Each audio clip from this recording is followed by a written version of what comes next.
So this is a combination of 2 days worth of notes. We did homework 29, and the following day we took out those little model kits, the little Tinker Toys again. We played with them and we looked at the real names, both the molecular and the electronic names of those structures. So now we're going to put it all into a chart, and the first thing I want you guys to do is make sure you understand what this term is.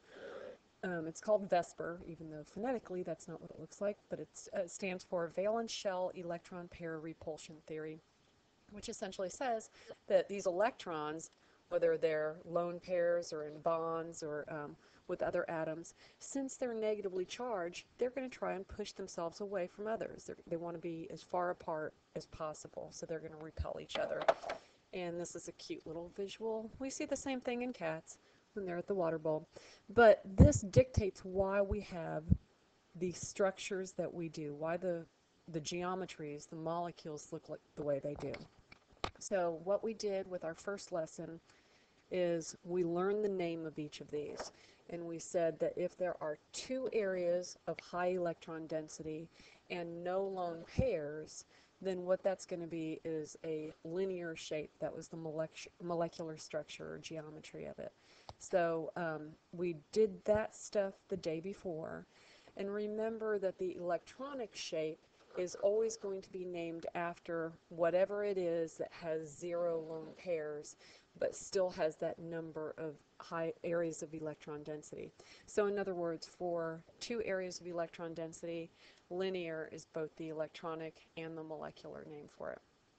When you get into 3 areas of electron density, the whole thing, the parent structure or electronic structure, this is sometimes called parent, is considered to be trigonal planar. So that's going to be the same for both of those.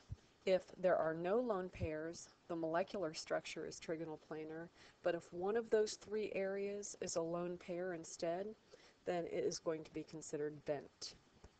And then when we get into tetrahedral, that's 4 areas of electron density. So again, that is the electronic structure. If there are 4 areas of electron density, then it is considered tetrahedral for the electronic shape.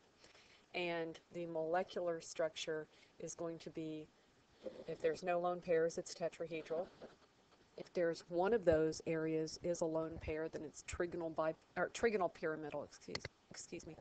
And then if there's 2 lone pairs, then it's considered bent. So let me just flip to the next one, just because we didn't get this anywhere else in a video.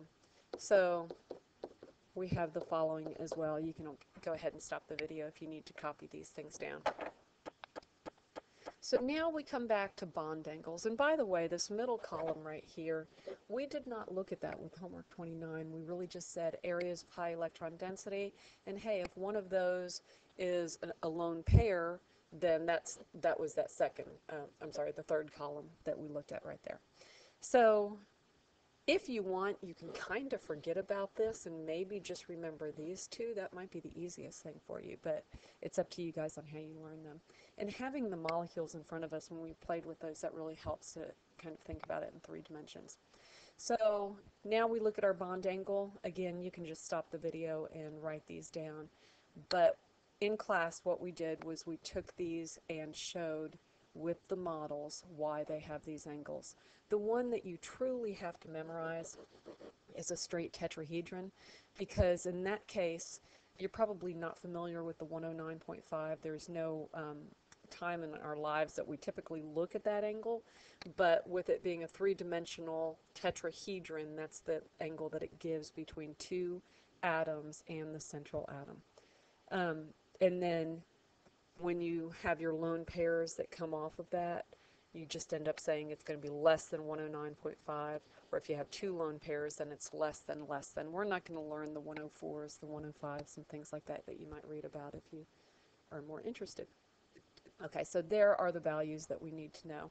And then the other thing I want to point out is, remember, with your trigonal bipyramidal, you actually have 2 shapes. So when you hold that molecule in your hands, you can put your fingers, your thumb and your forefinger, on the axial, or on the axis. And it's the 3 atoms around that start being pulled off for your lone pairs right there. So maybe just getting your hands on these molecules might help you understand these shapes and bond angles a little bit better.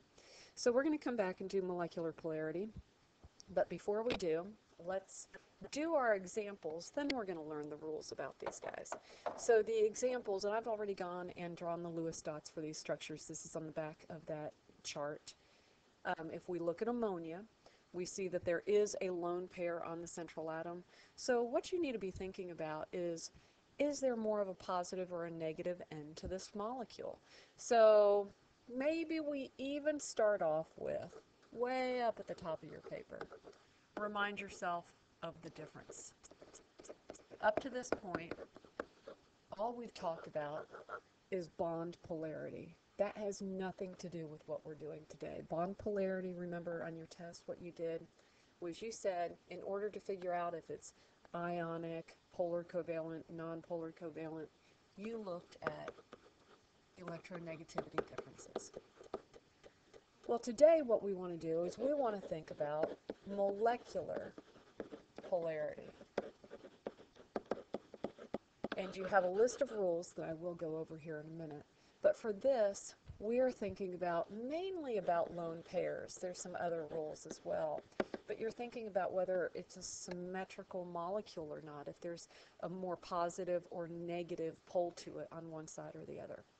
So with ammonia, what we end up seeing is we've got this lone pair right here. So this side of the molecule has a much greater share of the electrons, so it's more negative. This side of the molecule is more positive. So what that means is, yes, there is a pole on this molecule, therefore it is considered polar. You could draw carbon dioxide. It's very symmetrical. There's no lone pairs on the central atom, and that's something I probably should have stressed because we stressed that the previous day. Let me, and it's not mentioned here, but both of these really need to say on the central atom.